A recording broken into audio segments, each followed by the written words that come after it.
महाकुंभ का समय चल रहा है। विश्व भर के लोग कुंभ में स्नान कर रहे हैं। बड़े बड़े संत महापुरुष वहां विराज रहे हैं। एक बात बहुत ध्यान से सुनिएगा।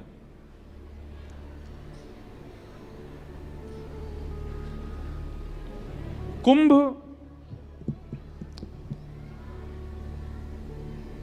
अमृत बिंदु जहां जहां पड़े वहां वहां 12 वर्षों में कुंभ का प्रावधान हमारे शास्त्रों में है, हमारे वेदों में है।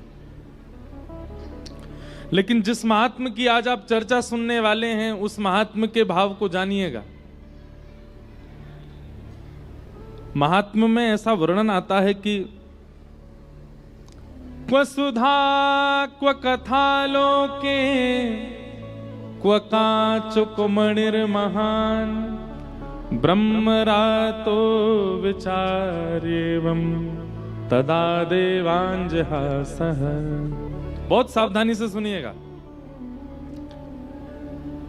कई बार ऐसा होता है कि जो लोग कुंभ में नहीं जा पाए हैं, तो जो लोग कुंभ में गए हैं वो ना जाने वालों को बहुत सुनाते हैं। बोले अरे बताओ कुंभ हो रहा, तुम गए नहीं, स्नान नहीं किया, प्रयाग स्नान नहीं किया, त्रिवेणी दर्शन नहीं किया, संत महात्माओं को वंदन नहीं किया।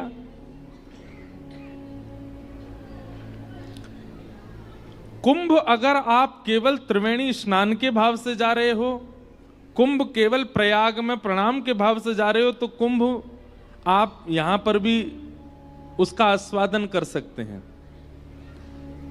कुंभ का मूल रूप क्या होना चाहिए? वहां आए हुए दूर दराज से संत महात्माओं के दर्शन, ये कुंभ का मूल रूप होना चाहिए। और दूसरी बात, कुंभ की प्रधानता इसलिए ज्यादा है क्योंकि अमृत बिंदु गिरा था।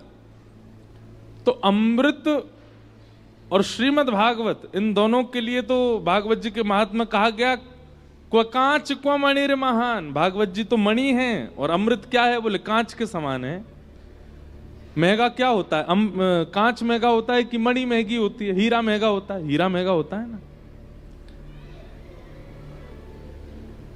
लेकिन वहां जाकर के भी अगर कथा का आस्वादन नहीं कर रहे हैं, वहां जाकर के भी सुनी हुई कथाओं का नियम पालन नहीं कर रहे हैं, तो कुंभ जाना व्यर्थ है।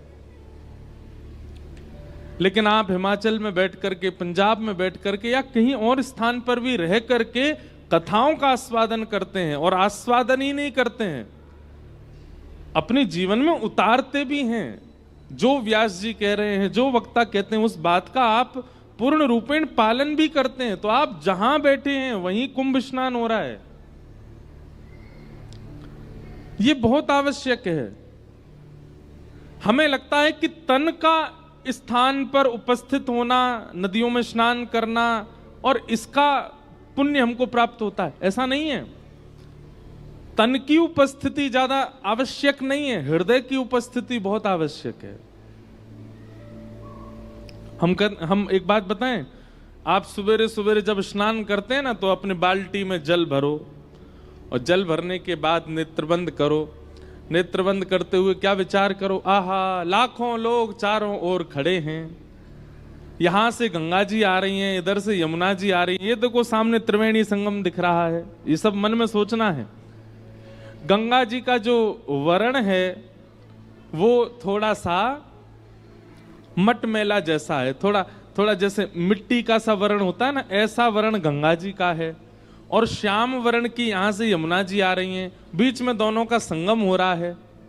हम नाव में बैठ करके बीच में जा रहे हैं, और इतने में क्या करो, हाथ में वो क्या बोलते हैं, लोटा या फिर मग्गा जो भी, और उसको ऐसे पानी में डाल दो। नाव रुक गई है, त्रिवेणी संगम पे हम पहुंच गए हैं। आहा, तुरंत हम लोग नाव से नीचे उतरे हैं। नीचे उतर के नाक बंद करके ये मारा गोता, तुरंत मग्गा जल अपने सिर पर डालो। हर हर गंगे, हर हर गंगे, हर हर गंगे, श्री यमुना मैया की जय, त्रिवेणी संगम की जय। आपको यहीं बैठे बैठे गंगा स्नान का फल प्राप्त हो जाएगा। अगर तन की उपस्थिति इतनी ज्यादा आप मानते हो, तो आपके पास जो सामने जल है वही गंगा जल हो जाएगा, वही यमुना जल हो जाएगा, वही त्रिवेणी का जल हो जाएगा। और मन से आप स्मरण ही त्रिवेणी का कर रहे हो, मन से आप स्मरण ही प्रयागराज का कर रहे हो, तो मानसिक और शारीरिक दोनों स्नान यहीं बैठ के हो जाएंगे। चिंतित होने की आवश्यकता नहीं। और फिर उसके बाद बढ़िया सुंदर वस्त्र आदि पहन के प्रसाद पाके कथा सुनने आ जाओ।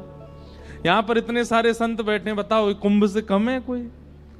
इतने सारे महापुरुष बैठे हैं, एक साथ इन सबका दर्शन हो रहा है और कथा श्रवण मिल रही है। कुंभ में क्या करना है? यही तो करना है। त्रिवेणी स्नान करो, संत महात्माओं के यहाँ भंडारा पाओ, उनके दर्शन करो और कथा सुनो। वो सब तो आप यहां बैठ के भी कर लोगे। तो एक प्रकार से अगर हम कह दें तो कोई अतिशयोक्ति नहीं। आज से आगामी 7 दिन तक ये कुंभ ही है, यहां कुंभ ही हो रहा है। कुंभ त्रिवेणी प्रयागराज जाकर के पुण्य करने वाले व्यक्ति को जो पुण्य प्राप्त होगा वही पुण्य यहां ऊना में चल रही कथा या आपके शहरों में भी कहीं कथा चल रही है, वहां जाकर के भी इन नियमों का पालन करने से आपको वही फल प्राप्त होगा जो प्रयाग में स्नान करने वाले को है। इसलिए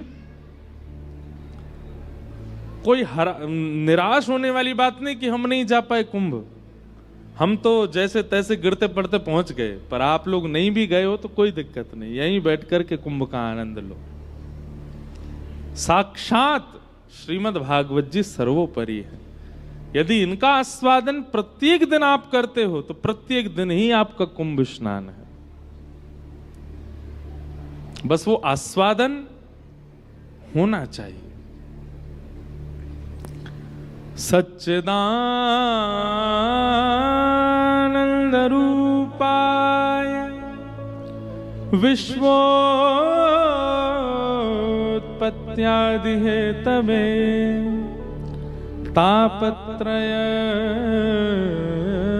विनाशाय श्री कृष्णाय वयम्